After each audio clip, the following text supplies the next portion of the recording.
Hi, this is May Sayed Ali, and I'm the host of the G42 On Air podcast series. We are excited to be recording the G42 On Air live from Jartex at the G42 stand. G42 is a technology company, a global leader in AI and cloud computing with the purpose of inventing a better every day. Each episode in this series will transport you into insightful, market leading conversations about transformative technology to drive positive progress across industries and societies, all in less than 30 minutes.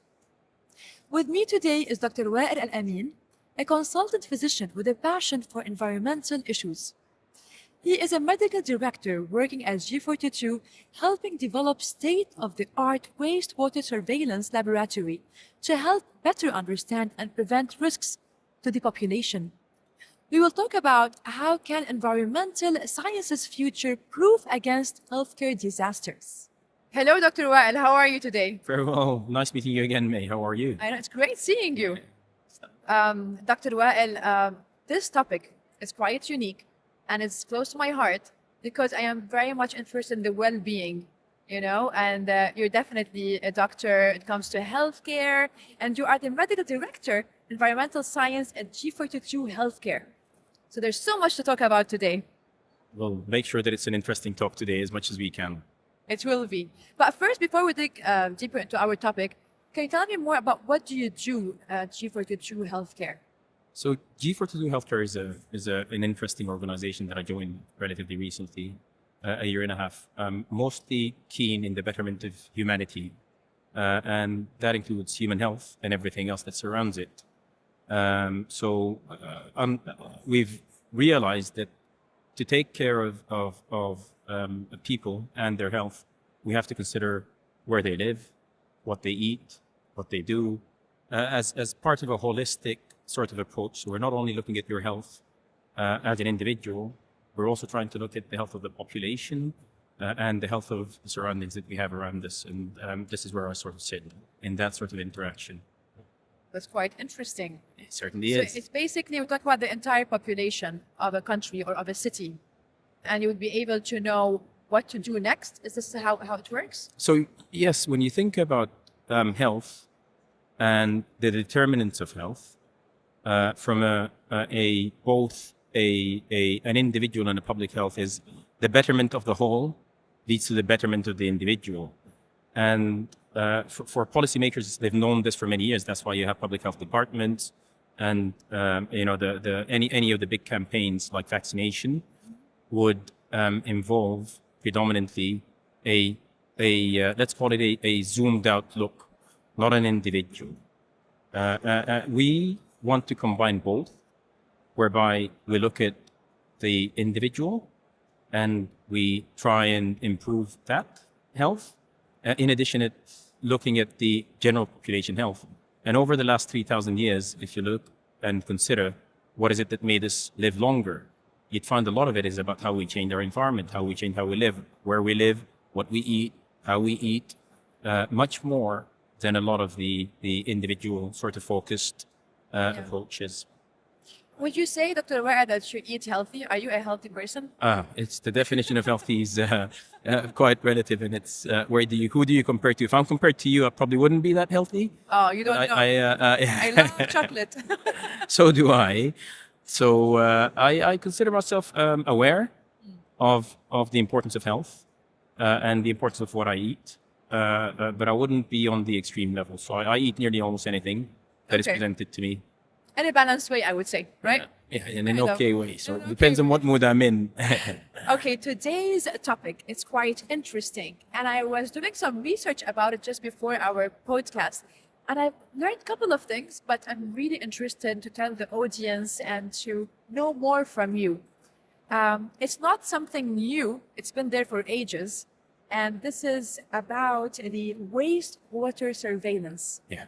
So at the beginning, can you tell us what does that mean? What does it mean to have to test or to work around this whole wastewater surveillance? So I think if you think about wastewater, a lot of people underestimate the value of water and wastewater. In that, if we go a little bit into history, is one of the greatest. For the history, Yeah. what does wastewater mean? Waste. Okay, so it's a nice term of calling sewage. It's what comes out of a dwelling to a collection area. So anything that comes out from there, we consider as wastewater. You'd have clean water, is what comes into your green taps. And then you have the water that comes after you use it, before it makes it to the waste treatment plants. So and before it gets cleaned, so that would be considered as wastewater. Okay. And you were telling me about the history. Oh yeah. So the one of the greatest sort of empires was the Roman Empire, and a lot of us know the stories of Julius Caesar and Cleopatra and their love, Mark Antony and all the rest of it. But a significant portion of that history of what made the Romans great was actually how they established this sewage system, separating the humans from their waste, and a very elaborate and very detailed sort of sewage system, which led to their having a benefit and an advantage over their counterparts and enemies like the Greeks and all the rest of that, because they were living longer, getting less infections and getting less infectious diseases. What do you mean? Were they testing? No, they were not testing, but they understood. So at the time, importance of it. exactly. So the predominant theory of illness for infectious diseases was either bad air. That's where you get the term malaria from, mal air, bad air. Okay. Or swamps. Yeah, people thought that illnesses come, or the wastewater, the human waste. Yeah, so people realized that, and there's an inherent dislike of waste from the smells and whatever. You as a human being, if you see waste, your tendency is to stay away from it. Of course, you run feel away disgusted. from it. Yeah. Yeah, so the sense of disgust itself is an inherent reaction of dislike to stay away from it, because you know what the harm of what it carries. And hence separating it, yeah, was very important for them. And then they realized that once you do that, you end up with less infections and less diseases, and less people unwell from infectious diseases. And a lot of the infections, if you think of it, if you have children in school, or people in communal areas, or just COVID, for example, everyone knows a lot about COVID nowadays, is there's a lot of infections from people coming in contact with each other. And a lot of us, if you travel to a country or you're on holiday, first thing you get is a deli belly. You get a bug and you get sort of stomachache. What is it called? Deli belly. Deli belly. Yeah. It's a new term to me. I like it. Yeah. So you realize that if you're going to get an infection, some sort, the commonest routes are through the air or breathing or contact. And the other common source is through eating and ingesting.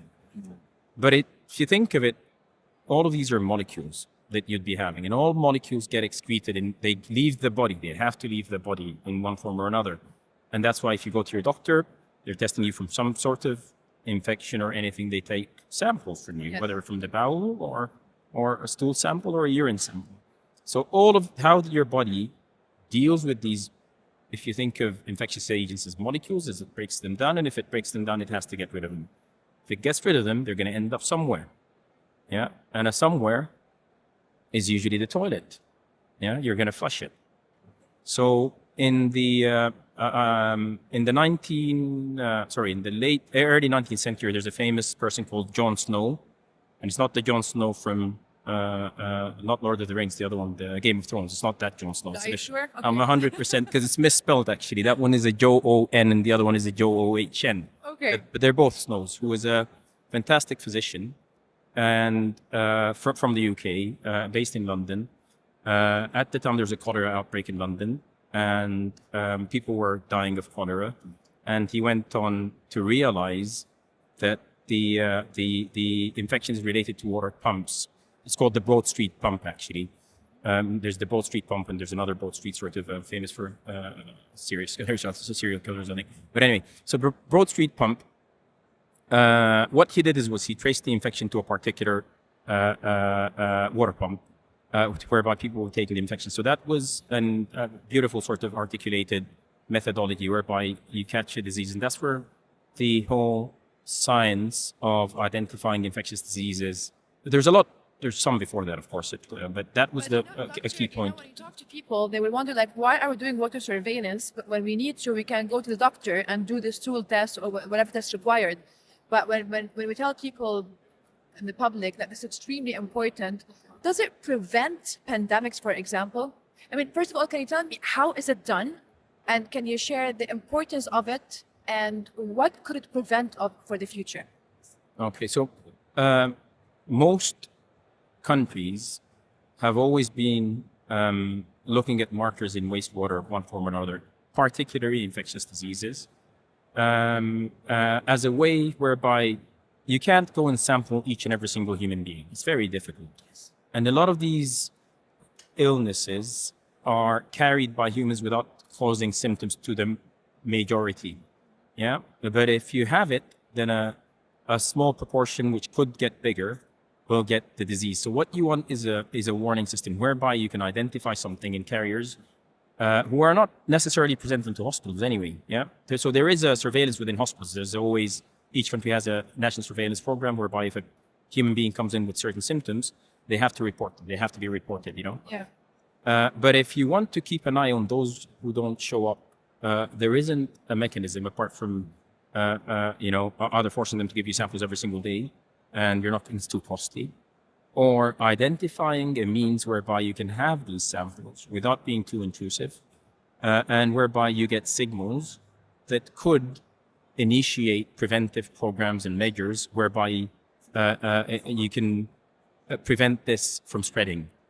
So it's quite advantageous. Something, doctor. So would you say that if there was this kind of surveillance prior the corona, the COVID, would we have been able to, prevent it? Prevent? Not prevent, but I mean, do the right measures. It would have certainly been beneficial and there was, in the 1950s, influenza, there's something called the Influenza Central Surveillance Programs. It's mandated by the United Nations, whereby there are certain centers that survey people for influenza, and they use that information to produce the vaccine for the next year. So definitely having surveillance programs for health-related risks have proven to be both financially beneficial to countries and nations and to reducing the effects at a mass scale to populations. So there's definite evidence if we have had a stronger surveillance system, the consequences may have been less, and at least they would have supported decision makers in reaching decisions quickly. And is it now that people or the government sectors and the healthcare sectors are taking the wastewater surveillance much more seriously to be able to prevent or to take the right precautions for the future? Absolutely. This is what's happening now. Yeah, So what are we doing now within the UAE and Abu Dhabi? Is there anything that you're working on right now on a project with the government sector that could help? Yes. Yes. Surveillance? We've got a very optimistic and a very promising program in partnership with the Abu Dhabi government stakeholders, including Public Health, Department of Energy, Quality and Conformity Council, Department of Health, and Abu Dhabi Public Health Center, and other stakeholders from the government sector, whereby we have already sort of designed a state-of-the-art laboratory that would enable mass observations in wastewater, and we're talking about certainly one-of-a-kind project at the moment. Can you share with me how is it done? Like just in a simpler way. I know it's very complicated, but can you give me an idea of how is that kind of done?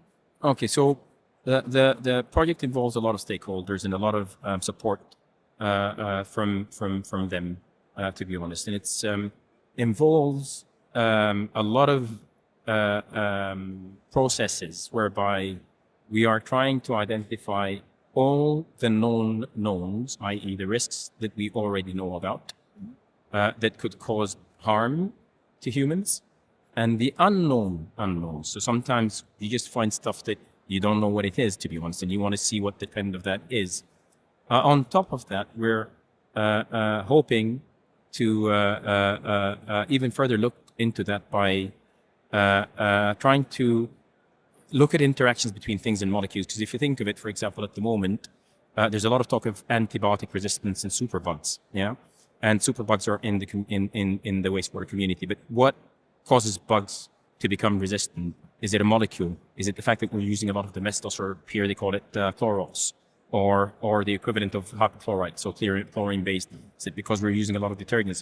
Is it just because the bugs are evolving very quickly in the sewage system? Is it the heat? Is it the temperature? Is it the pH? Is it and everything you have? You know, a lot of everything that you have. You know, when you buy your fruits and vegetables and you wash them with soap. Soap goes into your sewers. Soap mixes with other chemicals in the sewers. How is that affecting the whole microbiome outside? How is it affecting the whole, you know, and there's significant downstream effects. For example, over the last 40 years, humans have not been taking as many supplements and medicines as they have. And we know that, for example, pregnancy pills, yeah, estrogen, progesterone pills, are molecules, you know, once they are consumed, the form is changed and they're excreted in urine. Urine goes water goes ends up in the sea. But we also know that that is having an effect on the fish's gender. So a lot of it's actually changing these small molecules. It's changing what exactly? Fish. The Our fish gender. Yeah. The fish gender is So this significantly is the affected. complication of it, and how this is kind Yeah. of So shocking. and that's only one molecule. So can you imagine the paracetamols that we're having, the amount of you know steroids that people are having, whether for health reasons or non-health reasons? If you think about all of these molecules en masse at a level that we have not seen before, are being excreted into our sewer systems, going and ending up somewhere. Yeah. Basically, you're taking all of this information through the, let's say, the water waste surveillance, and you're able to figure out and identify and do more tests and research on what's happening. Correct. And trying to take the right measures. Correct. With a lot of sensors and it's a very complicated project. Yeah. That involves a lot of artificial intelligence and data. We have integrated with the data system of Abu Dhabi to try and look at you know, the sewers, the whole population en masse. So, for example, apart from that, assuming, for example, you know, cancer, some certain places, some certain communities are more prone to certain illnesses, whether it's tuberculosis, infectious or non-infectious. And we know that certain groups of people or populations are prone to an illness. You know, suddenly you find there's an increase in a type of cancer tumor, and a lot of these will produce molecules. So if you go when you go to your physician, a lot of the times we're trying to find out if you have a God forbid a cancer or not. They'd ask you for samples. Some of them include the stool samples if you have a GI tumor, and they'll be looking for certain markers of inflammation or cancer. And one of them is calprotectin, and you can actually measure the whole population's calprotectin level, you know, in a very strange way. If you think of it, if I'm measuring, but there's a lot of math in it, but you can actually look at the whole risk of a disease in a population looking at these molecules.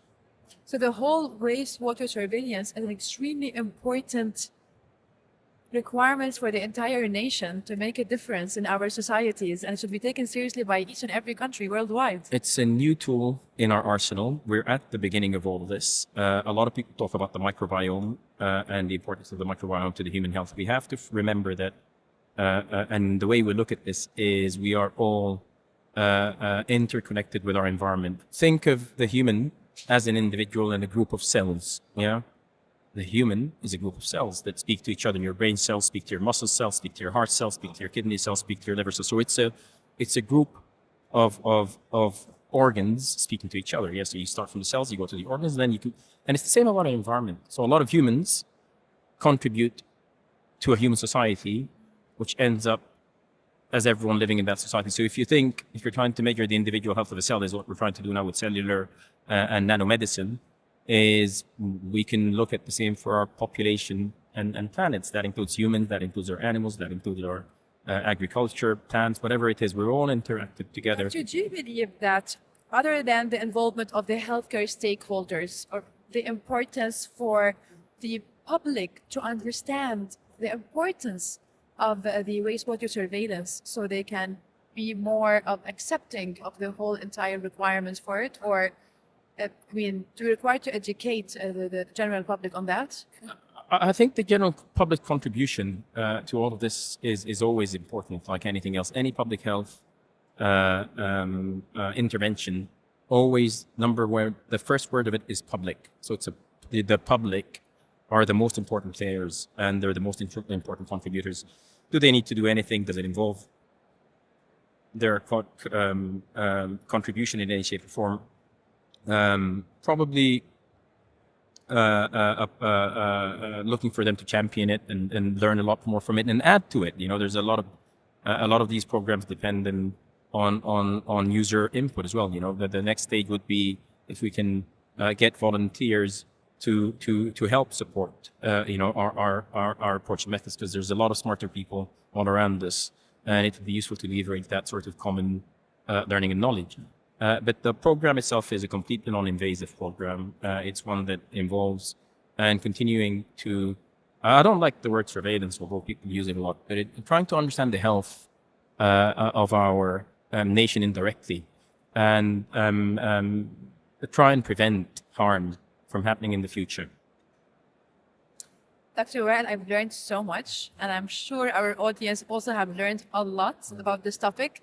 And I look forward to talk to you about more interesting stuff that is happening in the G42 healthcare industry and the company. And I would like to also ask you for one tip for everyone, be it the public, the healthcare stakeholders. What will you tell them about,